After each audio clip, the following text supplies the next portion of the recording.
We'd just like to let you know that this show is sponsored by W Energy.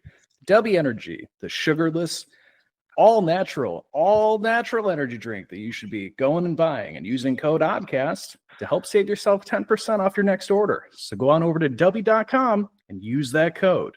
Now on with the show. Where's the sound trip ever taken? How many years do you think you'll get for kidnapping me, Uncle Ken Most Wanted? Life.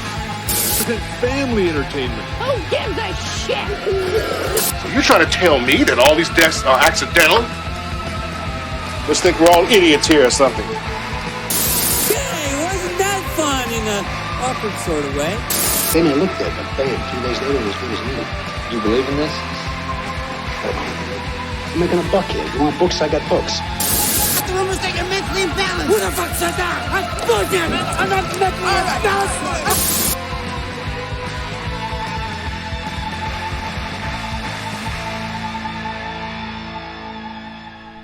Hello, everyone. We have such a fun movie for you today.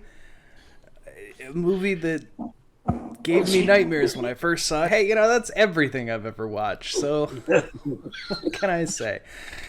Jokey Pants. We got Cerebral Paul, as usual. Hey, everybody. He's partially dying, but, Yeah. What do you do? So if I double over in pain, it's not because of the movie. No, the movie was actually good.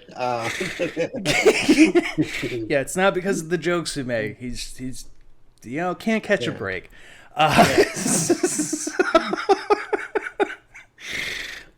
So we got Splinter from 2008, which, man, the only reason this movie has stayed in my brain with my catalog of movies I've seen is because they use mostly practical effect here. There's one CGI use at the very end, but it's so brief it doesn't take me out of this movie too much. And I get why they did, because I assume they probably ran out of budget with everything else that they tried to do on a shoestring of a budget here. But Splinter, he raised the Ninja Turtles and then he murdered a bunch of people at a gas station, but, everybody's got a past. That was the craziest part when they tried to kung fu fight him in the end, and then everybody lost. That was crazy. So this is director Toby Wilkins. I'm going to be honest, this is the only good movie he's made. It's the only good movie he's made. Because the only other movie that I even know, as far as the name goes, is that he did The Grudge 3. The only other big movie he did. Past that, I just found that he did some episodes of Teen Wolf, and beyond that, it's a lot of just indie things I've never even heard of that he's worked on. But hey, what do you do? At least he has this good one. He has this one. He has this one he could be proud of. He put a lot of good work in this. Oh, so where do we even start here? Now, how do you... I should have looked up how you pronounce his name. I've seen this man everywhere. But is it Shay? I assume Shay. You're going to make me look it up now, aren't you? Hang on. S-H-E-A Wingham. Yeah, it's Shay. It's pronounced Shay. Okay. I knew a kid with that name. Yeah. Okay, I assumed Shay, but then, sometimes people have weird pronunciations, and I can't ever be bothered, because goddamn it, just make it simple. But Shay Wingham, who's been in so many goddamn movies, I've seen this man's face all over the place in various, whether it's blockbuster movies or movies like this. But I had a fun little fact that he was the first one to sign on for this movie before anyone else. Good for him. I don't know what it is that struck him to do this movie, but he was the first person to be like, I'll do it. Well, because, the idea of the movie and probably the script looked pretty good. Really. It's essentially... It's very Evil Dead. Very, very, very Evil Dead in some of the things they do, and also just being a single location that they don't go anywhere else other than the I don't, and don't mistake. And for those of you watching, don't mistake anything very Evil Dead as for anything with the plot or what drives the plot, because no. Yeah, no. So a little couple fun facts, as we always do, getting into this here. It was shot over 20 days, so it was a very short film as far as how long it was filmed. Probably one of the shortest ones we've talked about. Actually, I'm impressed that they took 20 days to shoot it, actually. I mean, I'm not in a bad way. Not in a bad way, but given the length of time that I know that it takes to shoot other films, that 20 days seems like quite a bit. Yeah. I was a bit shocked seeing that too. And then the things that were in the gas station were all mostly donated from the township itself. They were just like, hey, we're shooting a movie. We don't have budget to fill this thing. And people just donated a bunch of stuff for them. So good for them. That was a good little community help there. And then my last note, of course, is just all practical uses, baby. Just that's what sells me on this thing. That they made up a monster and had people in suits and animatronic work going. Like, good for them, and puppet work. So that's really all I got. And one you skipped over here, that Shay actually ad-libbed much of his dialogue.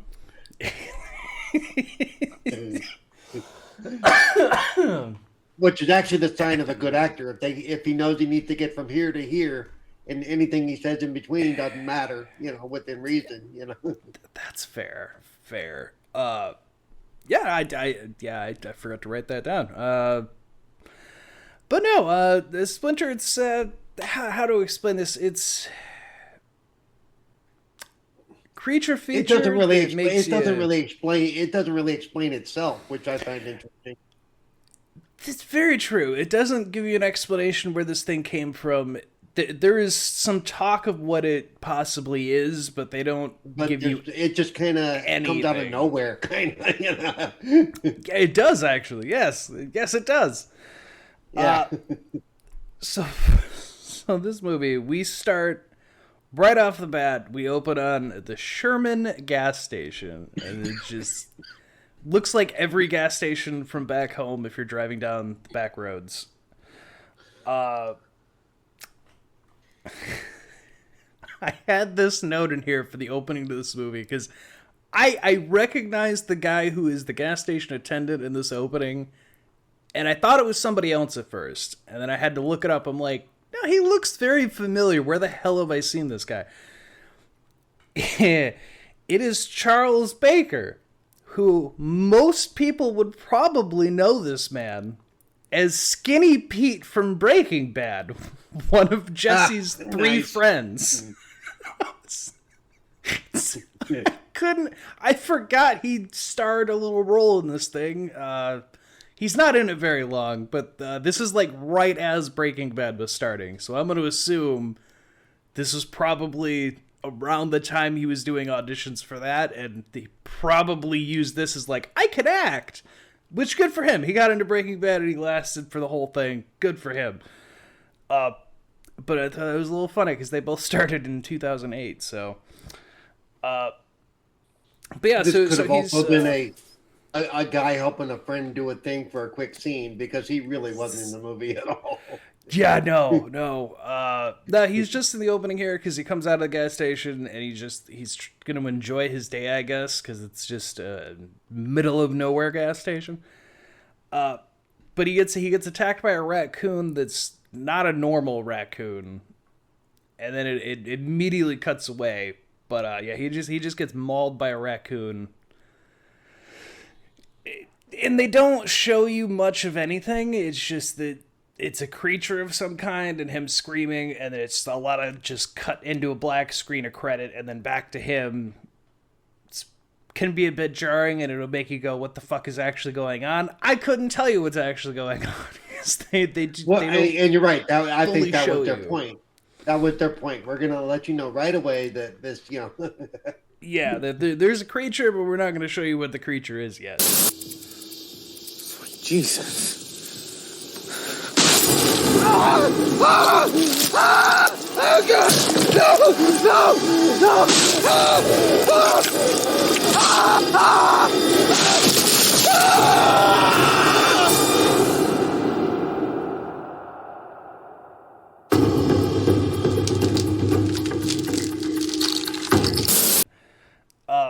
But then we cut over to Polly and Seth. And Polly and Seth are a couple criminals, which you don't know they're criminals right away, but they're just driving, and then their truck breaks down. And then you slowly get the idea that it's not their truck as they shove it off the road and talk about, we'll just keep going this way. We just got to make it to the border. And it's like, huh. And I don't think they're normal. I don't think they're just average people here, are they? No, little bit of Bonnie and Clyde, little bit of that one by Oliver Stone that I loved. Where was she? What's the name? Where with Woody Harrelson as the bad guy. Natural Born Killers. Yeah, I love that movie. Okay. I know. As soon as you say Woody Harrelson, it's like, oh no, I did. Yeah, okay.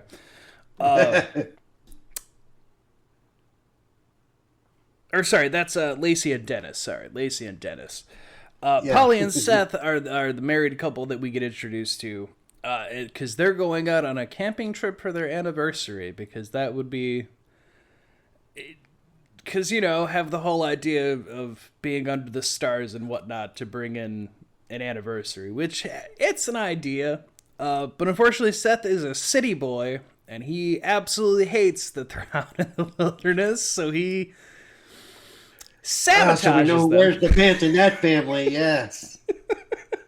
What do you want to do for your anniversary? That guy's dear. We're going camping. Yeah. Exactly. But yeah, Seth he fucks up the tent, and Polly gets pretty mad at him. Understandably, she's not the happiest that he fucks up the tent.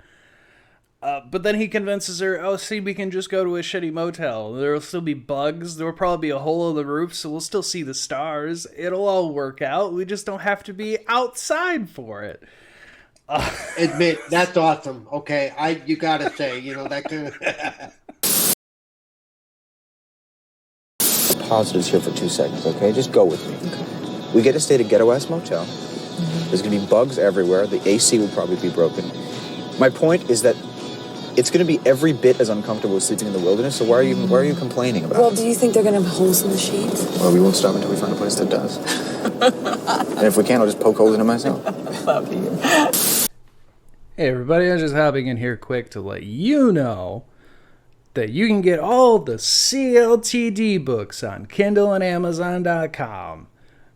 We also have I have Audibles done for the first 2 books, and I just put out another spin-off book, Blood on the Prairie. It's very nice, very nice. So go check these out, Kindle and Amazon.com. I'll try to put links, whatever, but I'll also have them on screen, so you just know what to look for. Go read them and have fun. They're all mystery, sci-fi, fantasy, horror things. If you like supernatural, Men in Black, things of that nature, it might be up your alley, so just go check them out and give us some support. Bye now. Knows how to play with a woman's heart, let me tell you. This is partially her fault, though. City boy, set up the tent. And he's like, set up the what now? Yeah, right. Yeah, the guy who's never gone camping, you want him to set up the tent. You should have known that wasn't going to go well for you to begin with. And it wasn't one of them cool pop-up tents that they have nowadays, where you open it up and you pull one thing and it goes, Insta tent. No.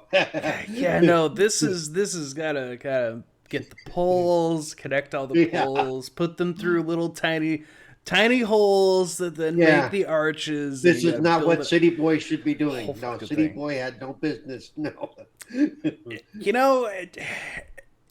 Dealing with those kind of tents growing up, I get it. They are just some of the worst goddamn things to try to fiddle with. I hated them growing up because they were a fucking pain in the ass. And then, I had to try to put them up. I hated them and then I don't know if you're old enough, but see, when I was growing up, at least initially, the spikes we used were metal. Not like that plastic weak shit that you guys got later on. because plastic spikes, Yeah. See, that's where my stepdad. Anytime we got them, and if they had the plastic ones, he threw those out because he always kept his own like metal spikes to use for holding it. Like, yeah, no, felt the same way.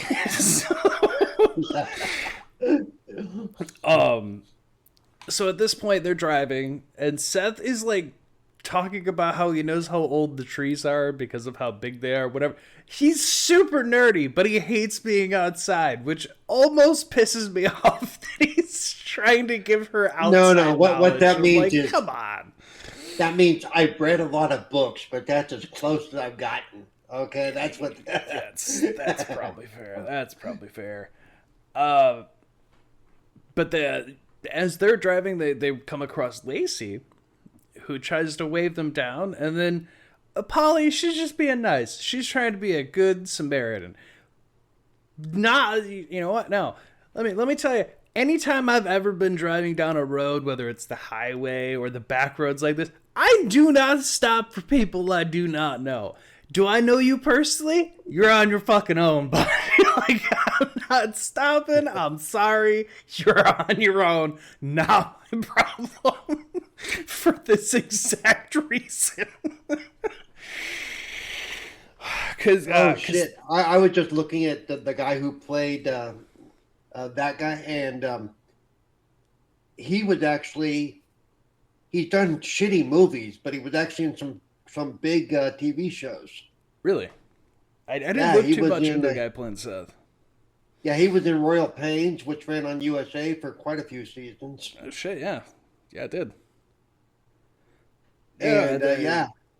I didn't recognize him. So he's done a lot of TV work, but his movie listing sucks, but he's done some good TV work. Hey, some people find a niche and work with it. Josie and the Pussycats, Road Trip. Good God. 40 Days and Nights. Saying Josie and the Pussycats alone, I already know he has not had a good track record. That movie's terrible. I remember that movie came out and they marketed it so good, but it was such trash. It's the worst. That to me, that was a case when I was growing up. I knew about Josie and the Pussycats through Boomerang, and I remember seeing trailers for that, and I'm like, oh, they're making a movie, that's great. And like, they made it seem like it was going to be just like the show. Fun fact, it's not like the show. It's fucking terrible. They were really good at marketing to how they should have, and it just was not what it was. No, but yeah, so he actually did some decent work. Shit, all right. Well, hey, you find a niche and you work with it. Welcome to Hollywood. Yep. But yeah, so Polly stops. Lacey and Dennis hijack them because criminals. How did you think the characters were going to come together for this movie? They were just going to meet up and be friends? Hell no. Dennis is going to hold them at gunpoint and be like, we're taking your car. You're going to drive us to where we need to go or I'm going to shoot you. I'm trying not to shoot you, so just work with me here. So they go on a little drive and then they run over, of course, anything but they run over the raccoon from the beginning of the movie, and you finally get to see what it actually is. I couldn't tell you it was a raccoon until they said it was a raccoon, because it is deformed as I have a question if it was that, and none of these people probably know what a raccoon looks like. They were just guessing. That's but hey, well, Seth with his book learning, he probably saw banded face and went, when you say book learning, you got to say book learning with a southern accent. Yeah, darn book learning, man. My Waste God. of damn time.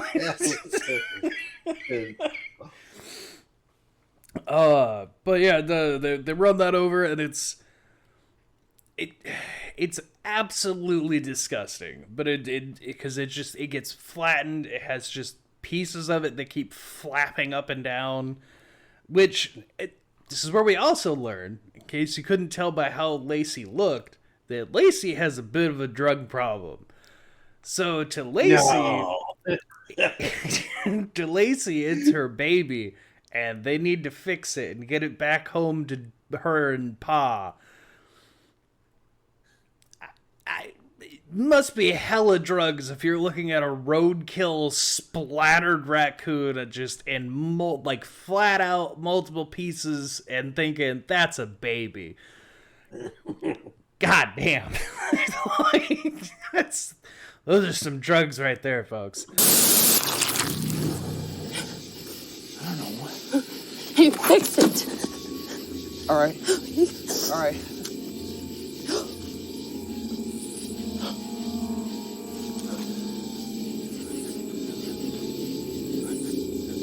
See, these are...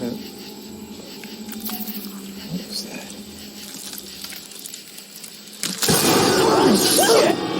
Holy motherfucker! But they change the tire. They deal with all that. Lacey gets freaked out. Well, that's the thing. So they run over this thing. Somehow they get a flat tire. So one of them, our little gangster dude, goes to take a closer look and gets a Splinter. This was actually really cool though, because when they cut away from him looking at his Splinter, going, okay, that's weird. But when they cut away from him, you see that the splinters on the tire actually appear to be growing and multiplying. So then something's up. But it was a really cool effect. He doesn't notice it. Even if he did, I don't think he would have cared. No, that's it's the little detail in this is, like Dennis gets the tire off. He gets a prick on his hand. He pulls it out, but they do... I like the detail that they add here of even when he pulls it out, you can see like the little lines, like blackened veins starting to come out where it pricked him, and he's just like, "Huh, that's weird." Whatever. And it's like, that totally won't come back to haunt you later in this movie. Not at all. Damn. What the?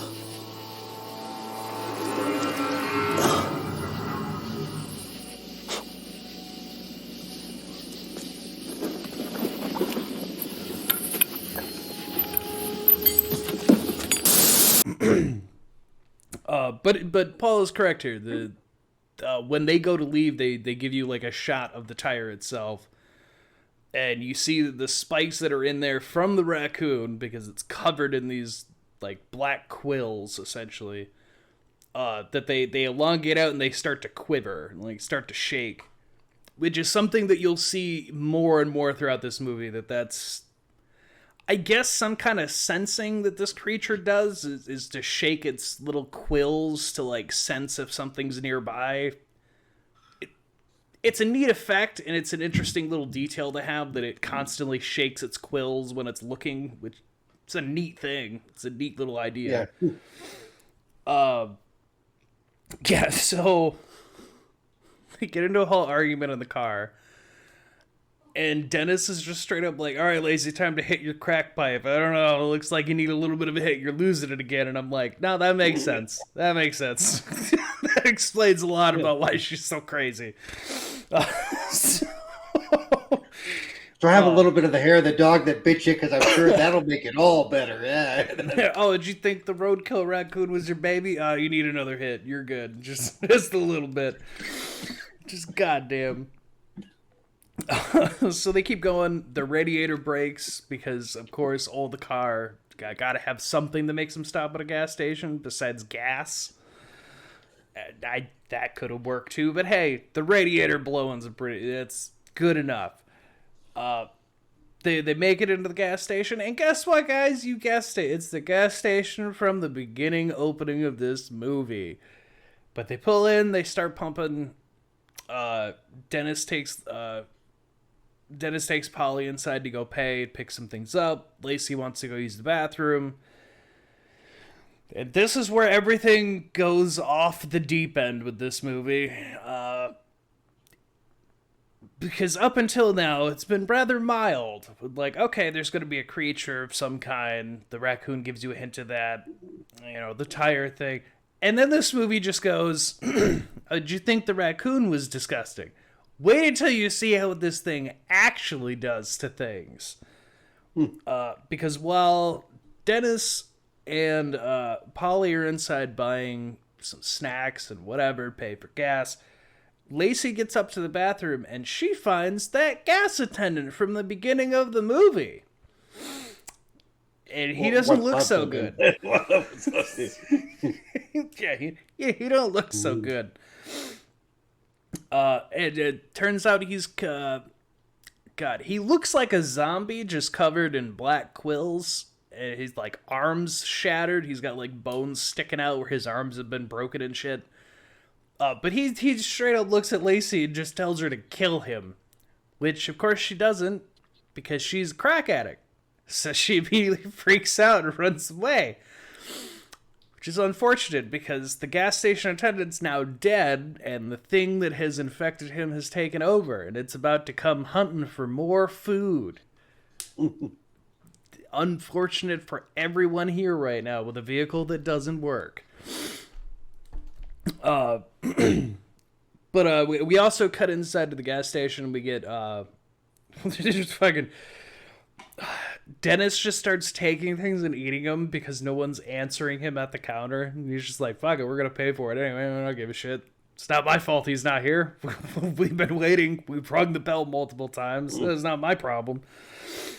But Lacey starts screaming, so Dennis runs out to go try to see what's going on. And then this fucking thing just comes bolting from around the corner and just, like, makes a break for all of them. And they're like, what the hell is that? Which is a fair point to make when you're looking at a thing that's, like, its arms are bent and snapped. Its forearms are, like, broken in half. It's limping on a leg that's all fucked up. Dennis tries waving the gun at it, thinking like, it looks like it could be a person. Maybe it'll just hold off. Of course, that's not how that works at all.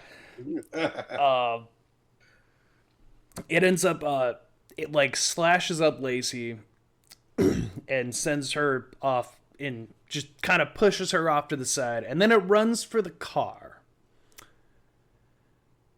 This is a detail that will come up later, but it lands itself on the hood of this radiator broken vehicle. And then everybody runs into the gas station and they shut the door. Let's get back!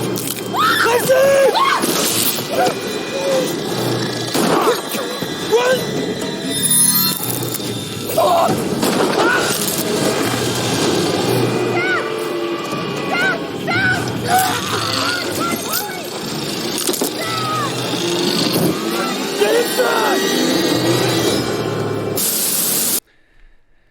And they're trying to figure out what the hell that thing was. What the hell is that thing? And of course, Dennis is freaking out, just being like, Lacey's still out there. She can make it. I can go get her. And they have to try to convince him, like, don't go out there, because whatever the hell that thing is will probably kill you. So maybe you don't open up the door and kill all of us. How about we don't do that?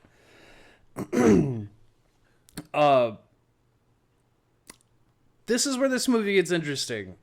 At least in my opinion, it starts getting pretty interesting with this creature. Because Lacey's been attacked. So from what we've learned so far, if you get attacked by something that is infected, such as the gas station attendant in the beginning, this thing doesn't take very long to just take over your body. It's a very quick process depending on how you're attacked. So Dennis is looking out the gas station window, like, or the glass door, and he sees Lacey's arm starting to move. So to him, he's like, see, she's still alive. Like, I just gotta go get her. And he but it wasn't moving in a normal way, if you recall. It wasn't. It really wasn't. It was just like a flop, flip, flop. And it's like, yeah, no, that's not somebody calling for help. not a normal way you'd be moving, but sure, she's alive. So he convinces Seth and Paulie to let him out. So they do, but they do tell him, like, if anything moves, we are locking this door and you're on your own. Like, just so you're aware, we're not going to save you if that thing comes after you. So, yeah, he goes to try to get Lacey. He thinks she's alive. He's pulling her in. And then she attacks his boot. And he realizes that she's not alive, that whatever is going on, it is not Lacey, because her eyes aren't moving, and he just got a sudden attack on his boot. Which, my only thing here, my one detail of things, he reacts like he got, like it like hurt him by grabbing onto his boot, but his leg never becomes infected, so I'm tad bit confused why they went that route, because it feels like if that were the case that he should have more happen to him later that he doesn't. Well, the only thing I could, maybe when she grabbed him like that, he twisted his foot a little bit or something. I don't know, but that could be, because if the splinter would have went through the boot, that would have infected him. That was my one thing, where it's like he acts like he got hurt, but yeah, if he got stabbed at all, he'd have way more problems later into this movie. But regardless, he gets back in. They try shutting the door because the creature is now making its way towards them. My God, they slam the door shut on part of the hand, and the hand becomes cut like in half, and the other half, as see on screen, I'm sure I'll end up having either the scene or like I know I have like the little hand on a thing on the screen that just starts crawling around the fucking store at them until it stops, and they watch like what it's doing, where like it's leaking out something black and it's like searching. You see that? It's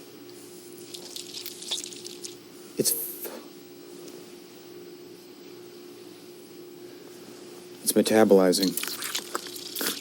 What? I can't believe this. I think it's feeding. See, it's digesting the blood. See the black stuff right there? I think it's the waste. Is it eating her?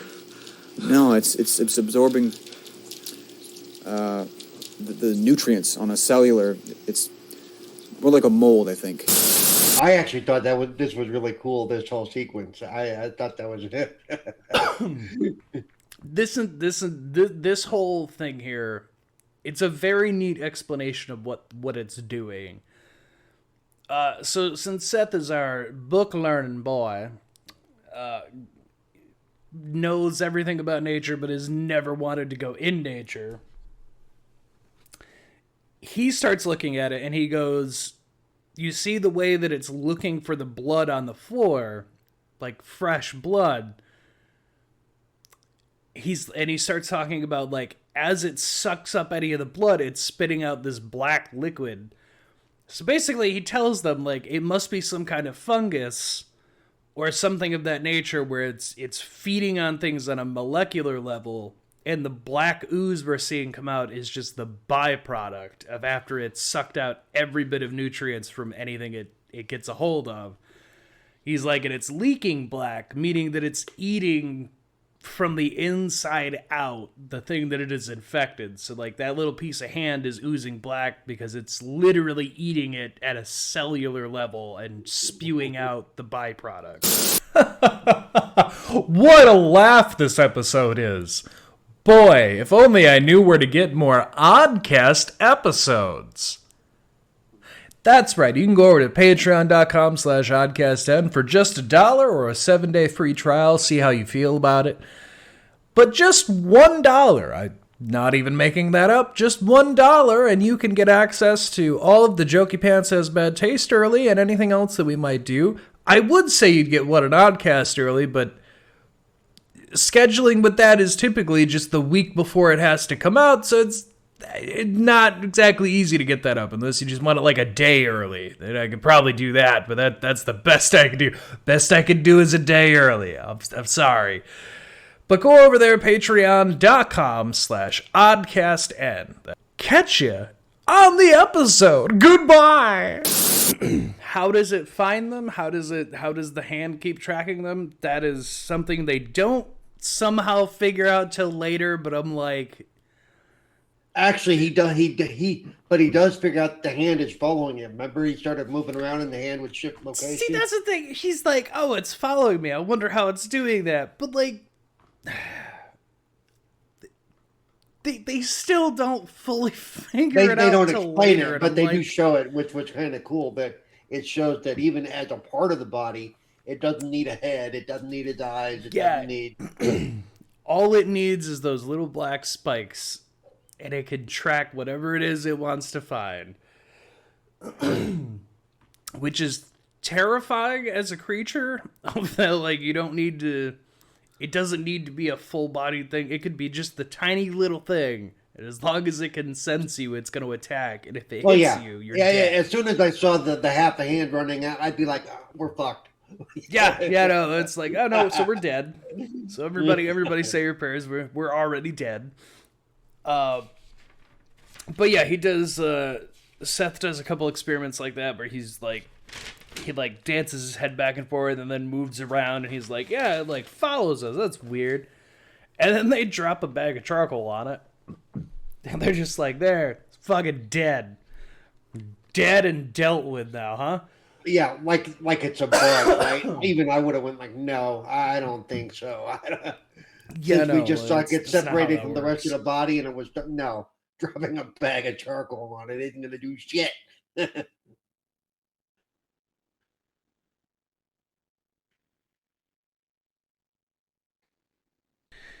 That might be the one thing where I'm just like,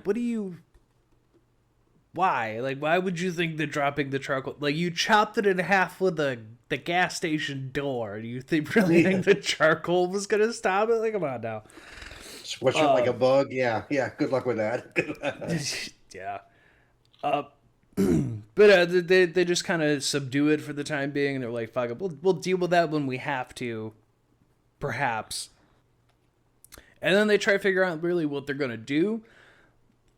But don't worry, folks. They're going to get saved. They get saved because Sheriff Terry, I just her name, I don't think, it's not really an important character. You'll find out why here in a second. But Sheriff Terry shows up. And Terry's just like, hey, that's that convict Dennis. You son of a bitch, we've been chasing you all over the state. Where have you been? Don't worry, kids. I'm going to get you safe now. This is one of those sheriffs in a movie where, like, you're screaming at them through your own TV because everybody's trying to tell her to get back in her car. And that, like, hey, don't just stand by the door. There's dangerous things. And she just tells them, like, I'm a trained professional. Don't you worry. I'm going to get him in and get you to safety. Don't even worry about it. Mind you, while this is happening, you're seeing this fucking thing, like, crawl up the gas station pump side, and, like, they know it's on the roof because they'd heard it climbing around. Right. So now you're seeing this thing, like, jump between the cap and, like, make its move, and you're like, oh no. I don't know. But Sheriff, you know what was cool? One thing I did like they did about this sheriff, she did finally notice the bloody smear on the window from what's her name's head being smacked into the glass. Yeah. And she went, oh shit, something really is wrong. I need to get on the radio and get more people out here. So she does have that little epiphany, as it were, but she doesn't get a chance to make that radio call to get more help out there.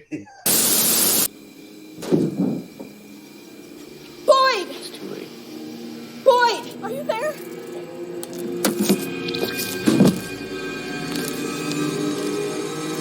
Run! Run! Get out of it right now!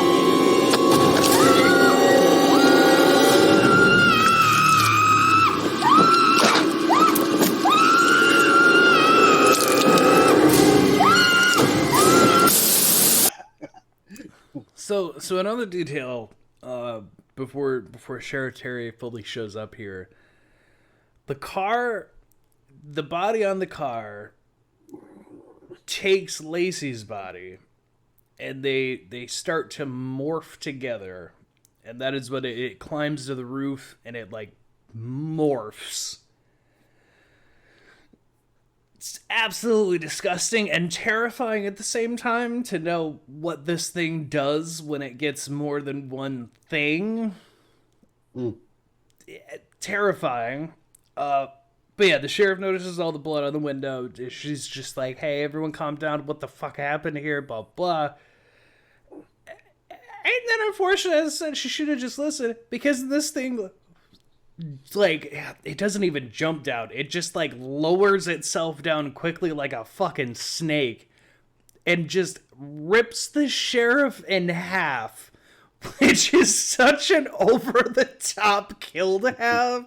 It could have come down and just grabbed her with its forearms. No. This thing digs its spikes in and rips her in half. And it kind of shook her around, because remember, she screamed for quite a bit when this was going on. Oh, she does. She screams so much. But it's, yeah, like the way I've seen it is that it's not doing it by force. It's pretty much the way that it's shown, and the way that I've interpreted it is that, much like we saw with the gas station attendant where his arms were broken in half, is that it's just taking those bones and just stabbing and slashing very quickly in rapid succession until finally it just does a twist and takes her body up. But again, it only takes half of it. The bottom half just goes plop, and everybody rightfully screams bloody murder, because what the fuck? Like, what did you just witnessed Wolverine come out of nowhere, apparently. Like, what the fuck? But this is another part that I like the detail on this creature. And also to the fact that they use practical effect in the way they do for this, which is we get to see what exactly it's doing when it gets something. Which we see that the sheriff, even though she's cut in half, her brain's still kind of active, because,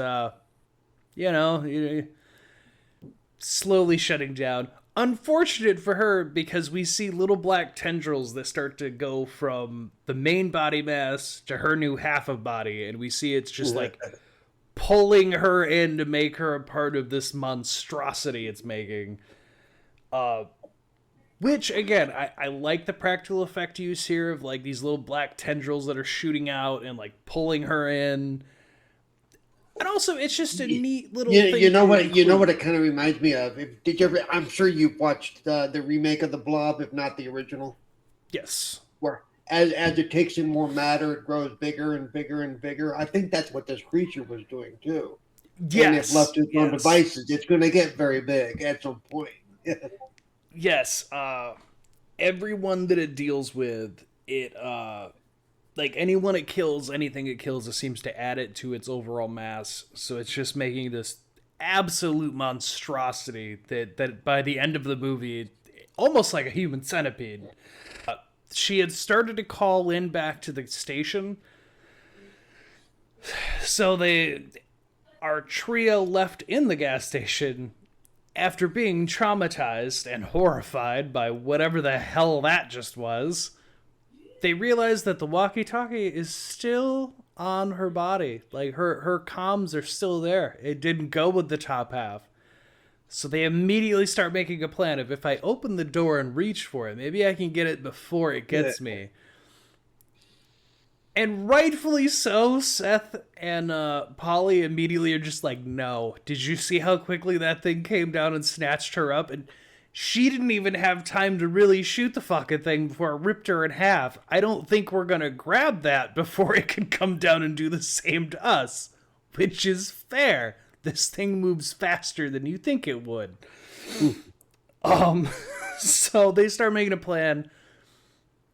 Luckily for us, Seth is just the smartest one, apparently, of the whole group, and decides to take coat hangers to send out the how would you put it? The pay window, like the bulletproof glass has a little slot, and you put if you were buying where you would would normally put the cash or the card or whatever you were passing through.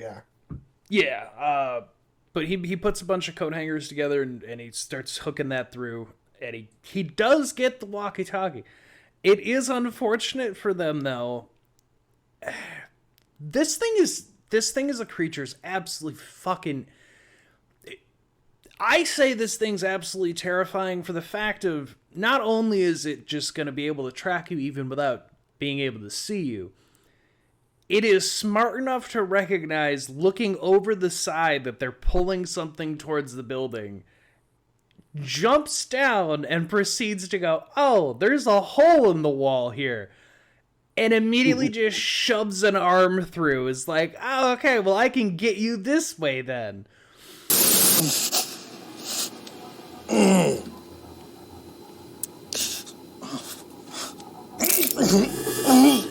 You okay?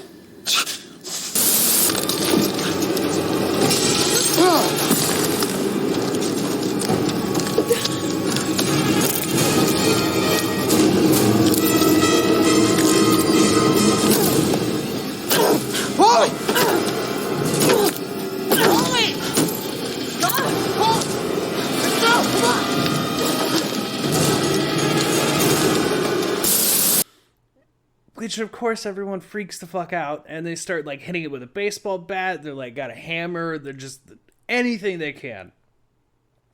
Unfortunately, though, it doesn't have to, as we saw with the hand, it doesn't have to have the full body, as it just snaps at the forearm and just sends the arm in to kill them.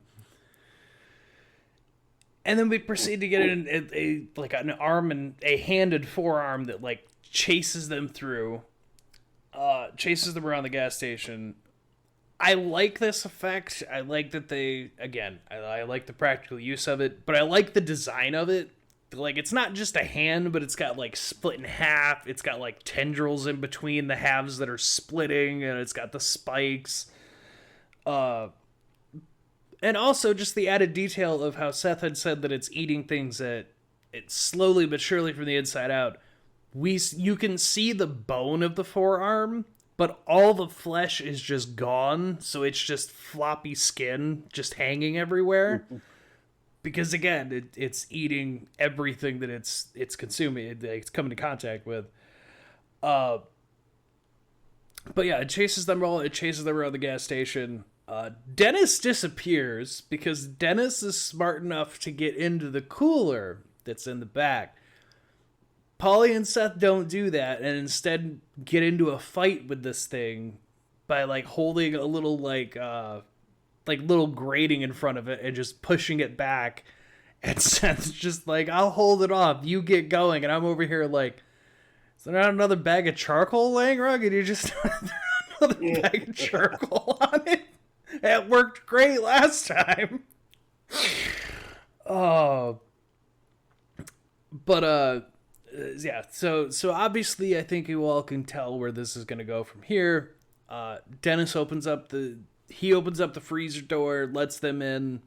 They get inside, and they're trying to watch her through the door. And Seth he just tells him, he's like, "Get away from the door. It'll forget you're in here. It won't be able to see you. It'll forget you're in here, and it'll just leave us alone. It'll go do whatever the hell it's gonna do." And they come up with this entire plan. Oh, actually, I forgot one thing that happened before they did the walkie-talkie. There was one thing they did before that, which is one of the dumbest things I've ever heard someone do in any movie. This is the one thing in this movie that does stand out to me. It's like, that's a very stupid fucking idea. They think... So, the walkie-talkie was option 2. That was after Seth had some time to look around and think. Their first choice was to look at all the lighter fluid on the back of the store and go, we could set fire to something and that'll get everyone here. Seth makes the correct, smart thing of, we're on a gas station. Maybe we shouldn't set a giant fire because we're on a gas station. And he gets outvoted by the other two, and they're like, pussy. No, we're just gonna dump this lighter fluid out the back fucking door, and we're gonna light it, and it'll set up all the forests around us, and they'll have to send firefighters, because there's no possible way that'll take longer than it would take the fire to get to the building that's keeping us safe. Not at all. That's gonna be our plan. And they dump so much lighter fluid out this back door. Just, why? Why is there only one person with a brain of like, maybe we don't set fire to the whole immediate fucking area? Yeah, you aren't going to want to be saved after you get the charges pressed on you for starting a forest fire that, Yeah, no, you're still you're gonna go to jail now. So yeah, but once they're inside the freezer, that's when they learn a fun thing about Dennis. So for all of you who've been listening, first of all, thank you for listening. Like, subscribe, all that stuff. Remember how we said that Dennis had his finger pricked? Well, when they first got in here, his hand started to do some weird shit, so he just wrapped it up and said, "Nah, I cut myself on the door." Well, it turns out now we get to see what's actually going on as he reveals his hand, and he's like, "I might have a problem here." And he shows that his hand is now completely covered in those black veins and is just doing its own thing. It's like twisting, contorting. You're hearing like his wrist bone break and shit. Stay away from her!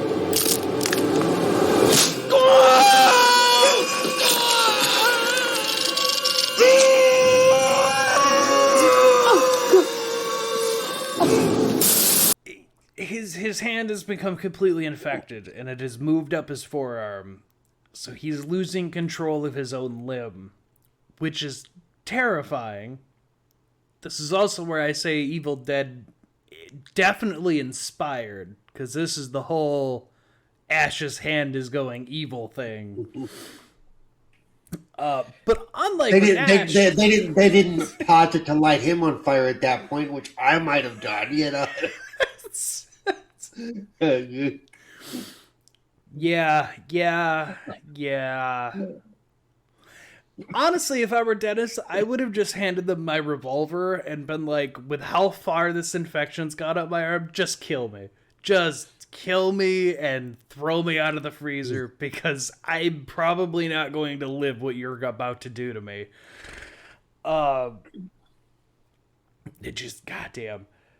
Because, they cut off his arm very brutally, because they don't have any actual tools. They have, like, a box cutter, and that's it. So they box cutter all around his fucking upper arm, right below the shoulder, and then break the bone, all that fun stuff.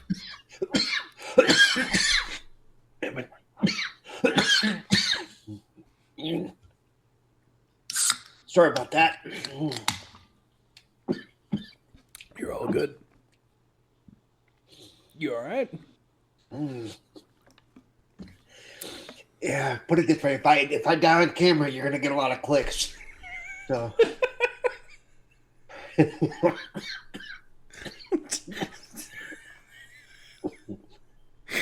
don't know, my luck, it'll get copyright struck for some reason. It's a scene from another movie. So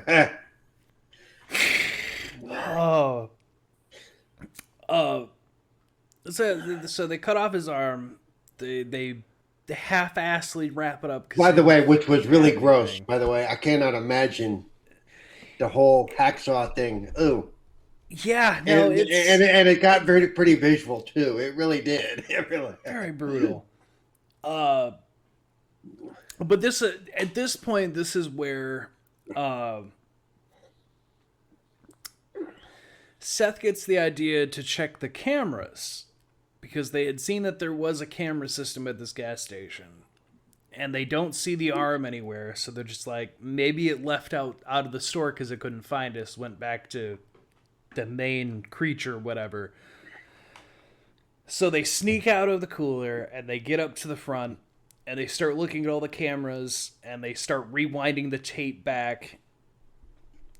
And this is where Seth makes the ultimate discovery that I can't believe that no one pieced together before now. But he talks about how the one thing was laying on the car. And he's like, when we first pulled up, it only attacked Lacey because she was in the way, but it was immediately running for the car. He's like, the only reason it would be running for the car is because it was the hottest object in the immediate area. And Lacey was just unfortunately in between it and getting to that. But it must see through heat because even when it only has a limb, it's able to find us. So it must be tracking us through our body heat. And that's why it couldn't find us when we were in the cooler. No shit, Sherlock. It took you rewinding the tape to look that over again to realize that? My fucking God, sir. Well, no, to be fair, in that situation, that wouldn't be your first thought until you looked over the evidence again. That's one of those, okay, let's go over the evidence and see what happened. Okay. I mean, maybe. I don't know. Come on. You're not going to sit there and think initially if it was you going, yeah, they must be attracted to the heat coming off the hood. You know, you're not going to think that. I've seen Tremors 2 enough to know that if a creature loses sight of me and I'm in a cooler, it's probably going by body heat. In that situation, though, still, that's not going to be your initial thought until you see it next. That's what you think. Yeah, no, that would be my immediate thought. Yeah. My immediate thought is it has to be doing something other than seeing, if even the hand was following me. At most, I might think pheromones, but then the minute I'm in that cooler and it just forgets that I'm there when I'm looking at it, I'm going to assume body heat. I doubt it.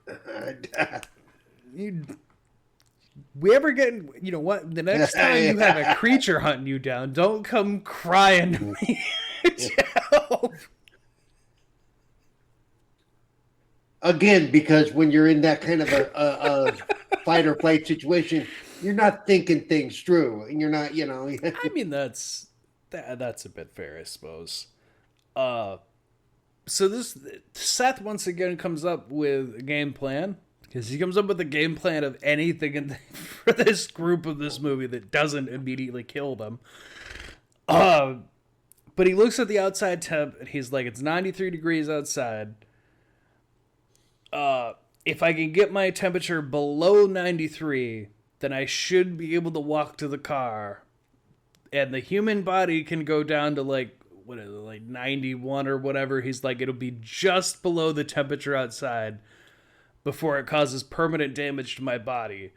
So if we can do that, then I can get to the sheriff's looking over at the guy with no arm. Yeah, and he's worried about permanent damage to his body. Yeah.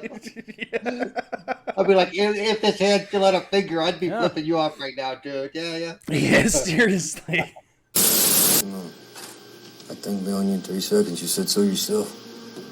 Yeah, but not if my temperature was below the ambient temperature. The human body can drop to 32 degrees Celsius before medical emergency occurs, so that's 89.6 degrees Fahrenheit. Thank God for global warming in July. All we have to do is keep my body temperature below 93 degrees. I'll be like a fucking ghost to that thing.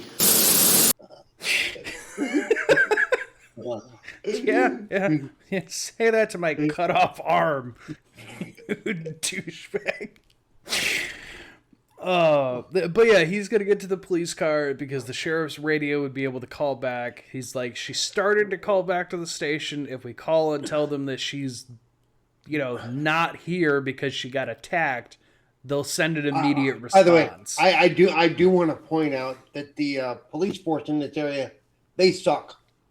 100%. She did start to make a call. At which point, every officer in the area should have been headed to her location. Okay. There should have been more of a there should have been anyone who responded, because I'm pretty sure she even says I've got suspect in front of me, so it's somebody, and nobody responded. Nobody said a fucking word. Apparently she crossed that thin blue line and she ratted somebody out. They're like, let her die.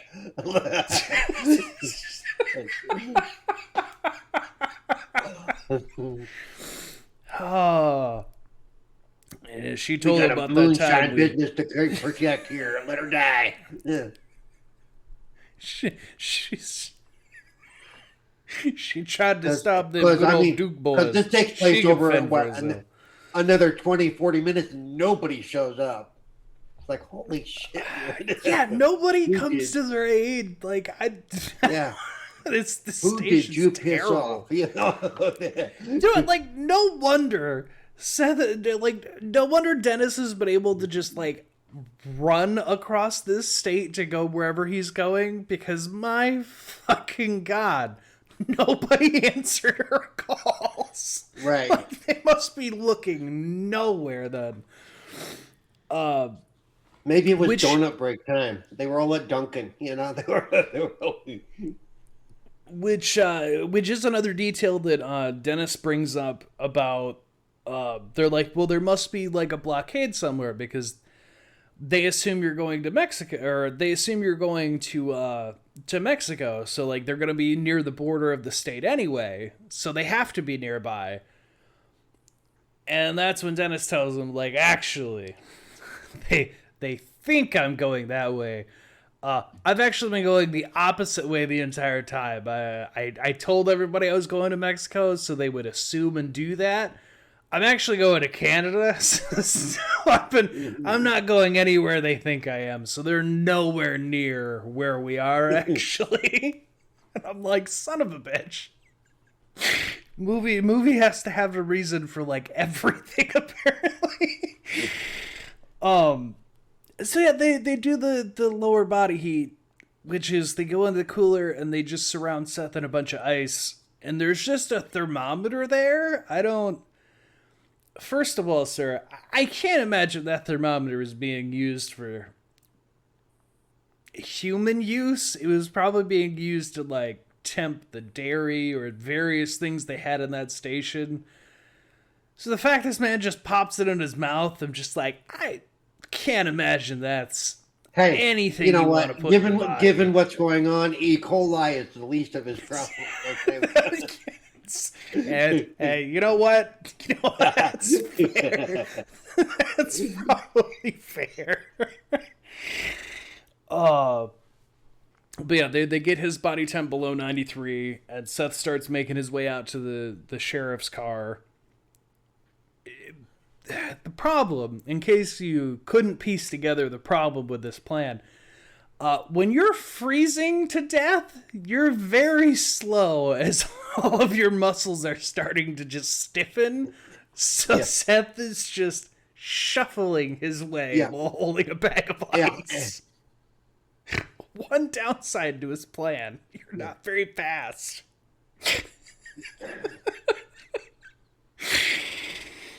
But then to make matters worse, the bag gets fucking caught on a thing, because you gotta have something that spices this up. So all the ice starts coming out of the bag. And in case you're wondering, it's not just that they're sending him out to his death.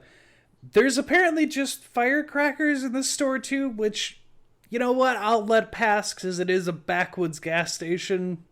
There's plenty of times back home where there were things that you didn't find in the main city that were at our gas station, so that's fair. I mean, it could be like the world's smallest Buc-ee's. They have a little bit of everything, It seems like it. And they have a lot of firecrackers, too.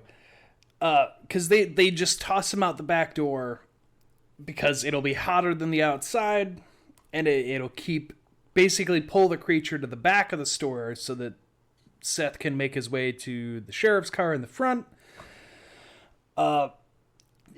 Doesn't work out, though. Because obviously you're losing all the ice. Body temp's not going to stay that way forever. The creature plays around with a couple sets of firecrackers and then immediately senses that there's something else outside and goes to investigate at the cop car. Seth also realizes there's no keys in the car, so there's no way to turn on the radio, and also that he doesn't even know how to use the radio as he begins just fiddling with everything, and he's just like, I didn't think this through. I have no fucking idea how to work this thing. Do I need the keys? Is there anything I'm missing? I don't know what the fuck I'm doing. This was a terrible idea. Which is fair. Probably something you should have thought about before, like, freezing yourself. But hey, I bet you the guy with one arm, probably the guy with one arm, though, may have been used to be able to hotwire the car. Now with only one arm, I'm not so sure. Yeah, but... the convict probably would have been a better choice. But yeah, so that happens. Also, they throw one more set of firecrackers that don't go off. They're the Chekhov's gun of they're gonna go off when it's more convenient for them to go off. Because they do end up going off after everyone's distracted with what's going on back up front, and it lights all that lighter fluid that they so lovingly just were spraying out the fucking back door. So now there is going to be a fire problem. Seth keeps checking his temp. His temp is now at like 93.2. He's like, shit, I'm as hot as the outside. It's going to come for me now, which of course it does. It just immediately comes for that cop car. But luckily for him. But yes. So where the hell were they that it was 93 degrees at like 10 o'clock at night? Okay. You know what? It is a very Guam. good point. Maybe.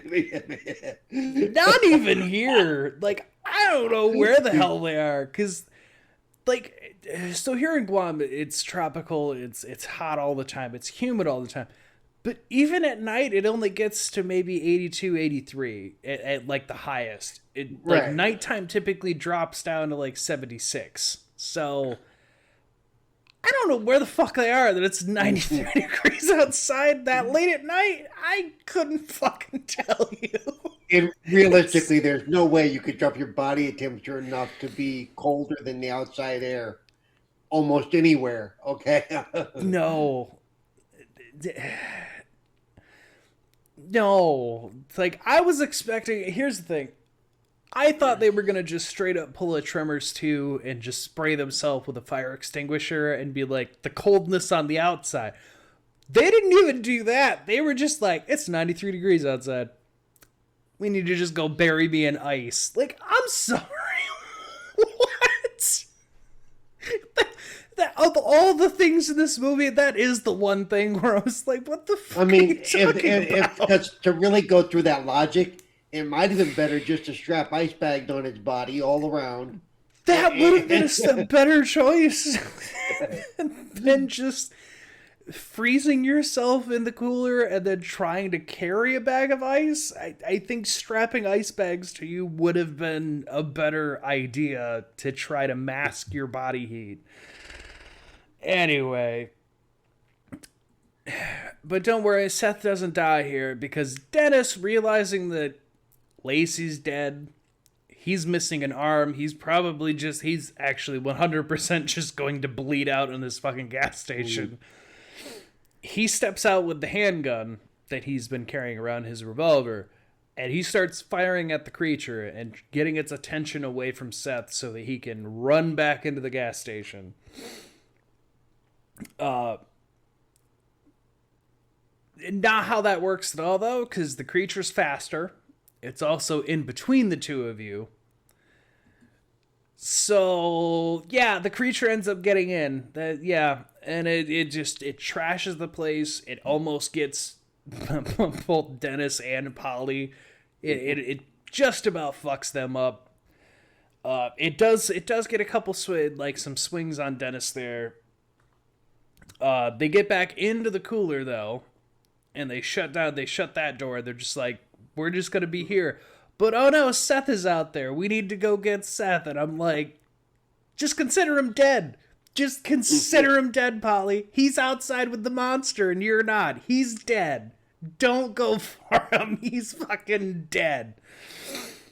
Which I'm pretty sure even Dennis makes that comment of like, he's probably dead. It's like, we're not, if we go outside this cooler, we're going to die.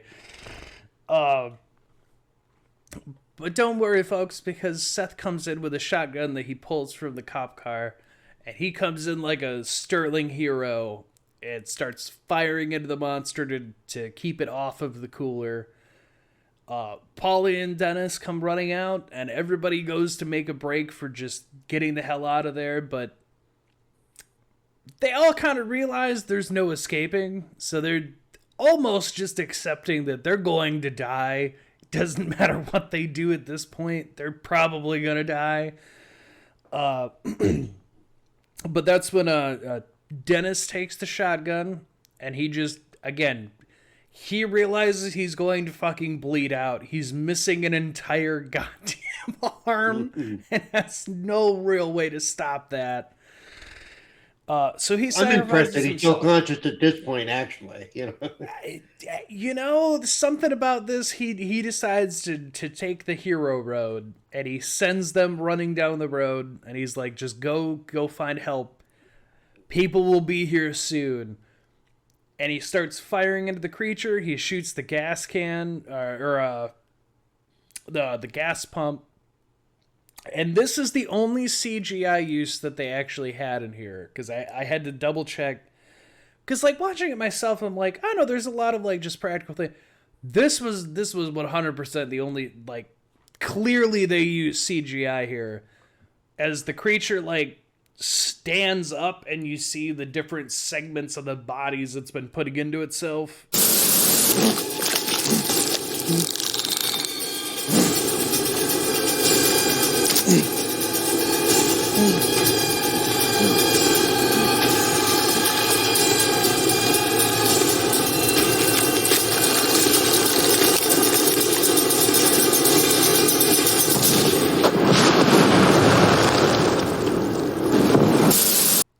It's very, very brief, but you can definitely tell it's that rough CGI look. But yeah, Dennis shoots the gas station pumps. He sets it up with the fire, so it just ends up burning everything around them, kills the creature. But yeah, he's just like, I'll see you soon, Lacey. And yeah, it doesn't really, because of the like ending scene of this movie. Well, not even that. I mean, even before the ending scene, I was thinking, so you're going to take this thing that can live in pieces and blow it all over the county. What could go wrong? Yeah, that's a fair point too. But yeah, the gas station ends up going up in flames. Creature's supposedly dead. That is a good point, though. Who actually knows? There could be pieces somewhere else. And we see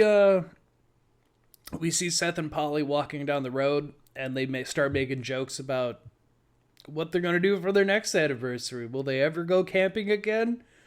Are they even going to survive through this night? Is it actually dead? Fuck it, who knows? Let's just keep walking, and we'll find the firefighters as they come to put this out.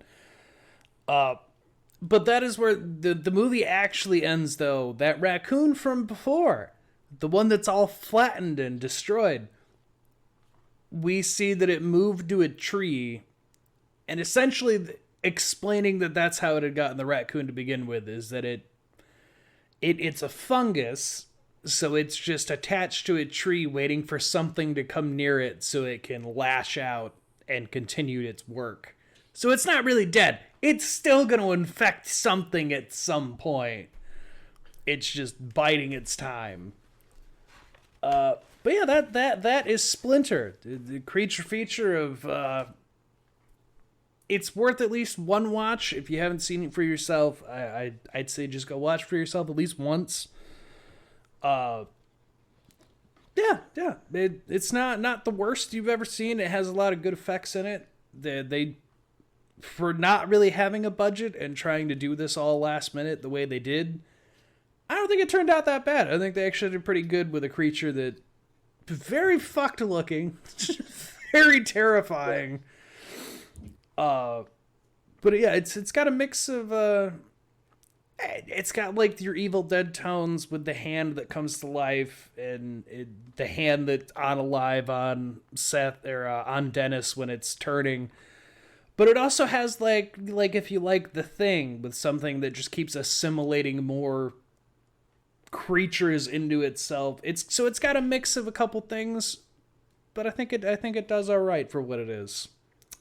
I think it does all right. It does. And you know what? I was just thinking, I actually wouldn't mind seeing either a continuation or some sort, because if it's still there, imagine if all these years later, like, a fucking black bear rubs up against that bitch. That's the thing that they could play with, man. Like, there's what other wildlife has come into contact with that? Because it clearly just waits for something to come near it. So yeah, like, what else is this thing infecting? But no, so that's Splinter. It's pretty all right. Enjoy this one, folks, because the movie that I'm ending out January with, you can blame my co-host over on What an Oddcast for, because he made the joke, and we're going to capitalize on that dumb joke he made.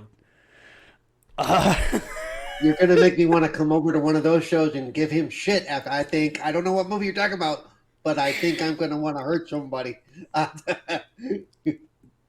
I'll make the viewers do homework. I won't tell you the title of the movie. If you've seen this movie, it's not a fever dream. Me and Sergeant Redacted had a talk about it. This movie we thought was just a fever dream and didn't exist because no one ever fucking knows about it. But Kangaroo Warriors. What the hell? You have fun looking that up, folks. Just Kangaroo Warriors. It should pop up for you. It's a movie that many of us saw growing up in the 90s, and it's a movie that doesn't fucking exist. And I've talked about it many times in my childhood, and nobody ever knew what the hell I was talking about. But it had toys, and I had the goddamn toys, so I knew it existed.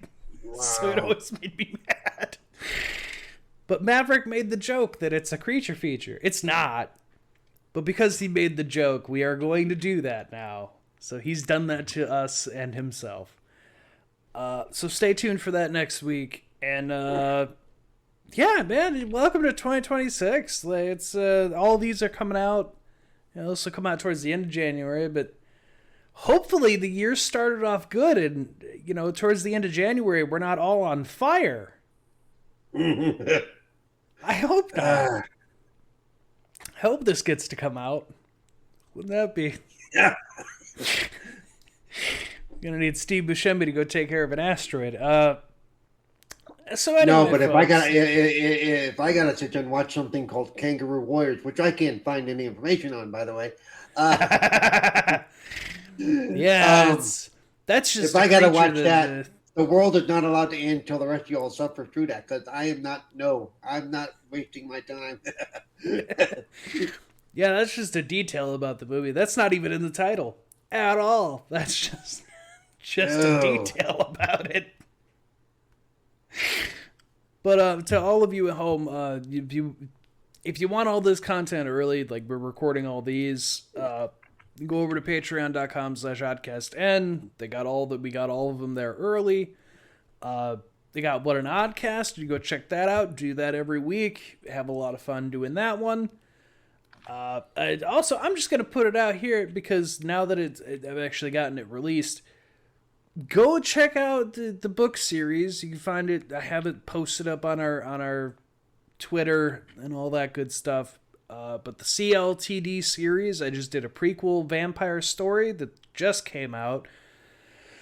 Go check all those out on Kindle and Amazon. Just links are all over our main pages at Oddcast and on Twitter, or Oddcast Network on Facebook. You can find links for them. Had a lot of fun writing them, so just go check that out. And of course, Cerebral Paul here. You can find him, Cerebral Paul, everywhere except Twitter. Reaperpaul 1. Damn it, I was going to say Twitch. Twitter, it's Reaperpaul 1. But also just go check him out on Twitch because he has a lot of stuff that he does there when he's not being tortured over here. So or being physically uncomfortable and sick. Not because of this stuff. Well, partially because of this stuff. I mean, it's always because of this. Don't want to fool you. It's in the contract. So, but as always, stay odd, stay happy, and follow the rules. For this movie specifically, I'm going to say the rule is, honestly, I don't really know if there's a rule that could apply to this because I feel like in the situation, you're just dead. Right. Don't go to wherever the hell that they were, I guess. Like, where the fuck is it 93 degrees at 10 o'clock at night? Don't go there. I don't know where that is, but that's clearly not a place to go. It's got fungus monster thing. I didn't think about that in the movie, but now I am thinking about that. That doesn't... Son of a bitch. Anyway, don't go in the water. Don't bring things back from the dead. Don't go to the cult of werewolves when your therapist tells you.